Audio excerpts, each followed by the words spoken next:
Jumpa lagi.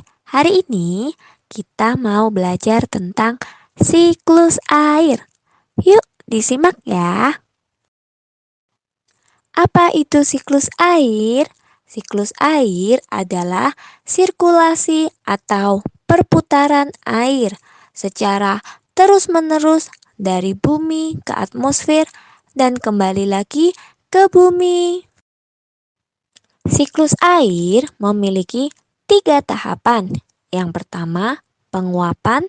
Yang kedua, pembentukan awan. Dan yang ketiga, terjadinya hujan.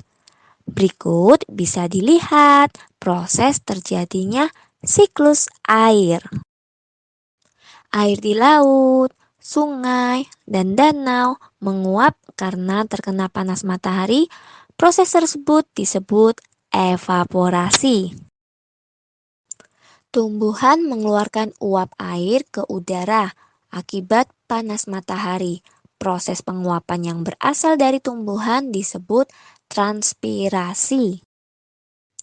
Uap air dari permukaan bumi akan naik ke udara dan membentuk awan. Kumpulan uap air tersebut akan mengalami pengembunan dan membentuk titik-titik air. Proses tersebut disebut kondensasi. Angin akan membawa awan ke daratan atau ke dataran tinggi. Selanjutnya, titik-titik air di awan akan turun menjadi hujan. Proses ini disebut presipitasi. Yuk kita cari tahu faktor-faktor yang mempengaruhi siklus air.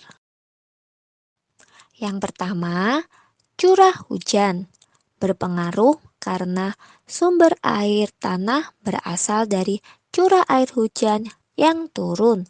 Semakin banyak curah hujan yang turun, semakin banyak pula cadangan air tanah yang tersimpan. Yang kedua, material batuan. Air menyerap ke dalam batuan melalui celah batuan. Lapisan tanah yang mengandung banyak batuan akan menyimpan air, sehingga air bertahan lama di dalam tanah. Yang ketiga, lereng air pegunungan. Air tanah akan mudah disimpan di lingkungan yang datar atau tingkat kemiringan yang rendah. Jika air diserap di lahan yang sangat miring, air tersebut tetap mengalir, sehingga air yang tersimpan sangat sedikit. Yang keempat, keberadaan tumbuhan atau vegetasi. Tumbuhan berperan dalam menggemburkan tanah, sehingga air hujan dapat terserap dan tersimpan dengan baik di dalam tanah.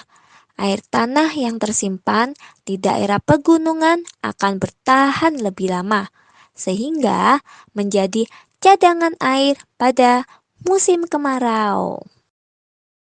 Ada juga kegiatan manusia yang dapat mempengaruhi siklus air. Disimak ya. Penebangan hutan secara liar.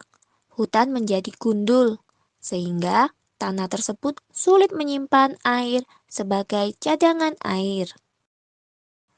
Pembuangan limbah sembarangan. Hal ini dapat menyebabkan proses siklus air menjadi terganggu. Penggunaan pupuk kimia dan pestisida yang berlebihan. Pembakaran hutan yang bisa mengakibatkan struktur tanah menjadi tandus. Sekian penjelasan mengenai siklus air dan faktor-faktor yang mempengaruhi. Semoga bermanfaat ya. Sampai jumpa.